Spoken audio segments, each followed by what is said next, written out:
Now to a disturbing story from our nation's high school football fields. Since July of this year, a total of 11 children have died on those fields. The latest on-field death happened less than 2 weeks ago in western Kansas when Luke Shem collapsed on the field after scoring. Now, 3 congressmen have introduced a bipartisan bill called the High School Safety Study Act in hopes of making the game as safe as possible. Joining me now is one of the representatives pushing for the bill, Cedric Richmond of Louisiana, and Frank Cutinella, whose son Tom died during a game. Gentlemen, thank you both for being with me. And Mr. Cutinella, you're living with these tragic statistics, every day. What can be done, do you think, to make the football and all sports safer without stopping kids from playing?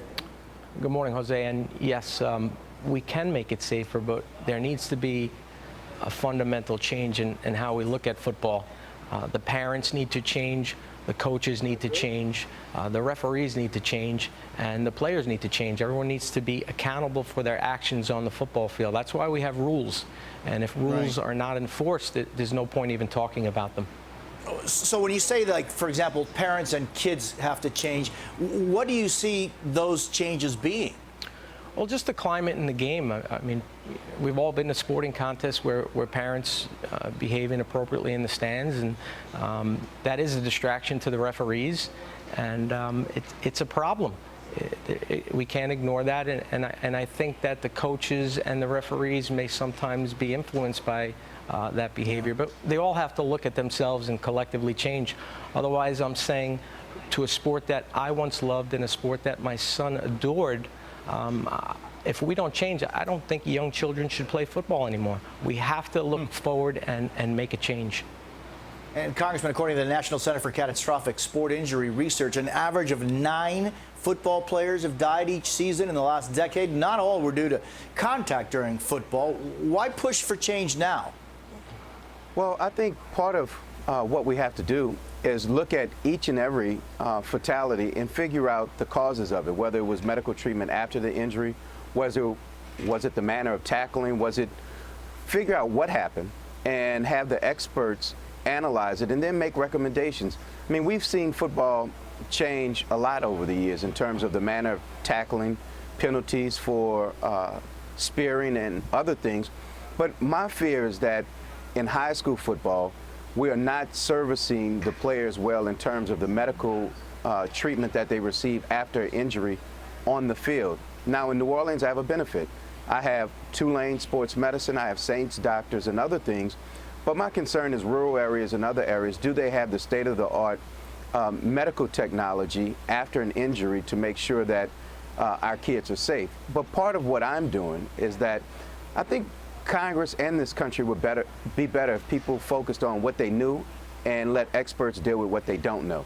I'm not a medical expert and I'm not a football expert. So what I want is the President's Council on Fitness and the Center for Disease Control and other medical experts to look at it, study it, analyze the deaths over the last 2 years, and make us some hard recommendations on how we can do this.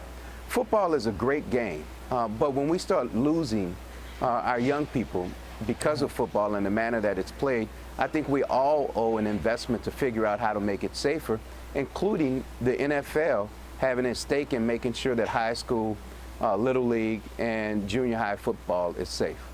And Mr. Cutinella, you said to me just a little while ago that football was a sport you loved and that your son adored all in the past. Is there anything you think could have been different that maybe, wouldn't have caused what tragedy you've had to go through?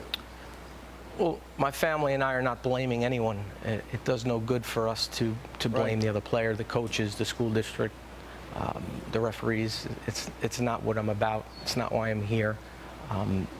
Our forgiveness was complete as the last of our son's organs were donated to save lives. But changes have to be made. You can't look at it and say, my son was killed from an illegal hit, a helmet-to-helmet hit from a player that he probably never saw coming. Not one flag was thrown on that play. We can't allow that to happen. We can't allow these children to think that that is okay. Underneath that helmet is another human being.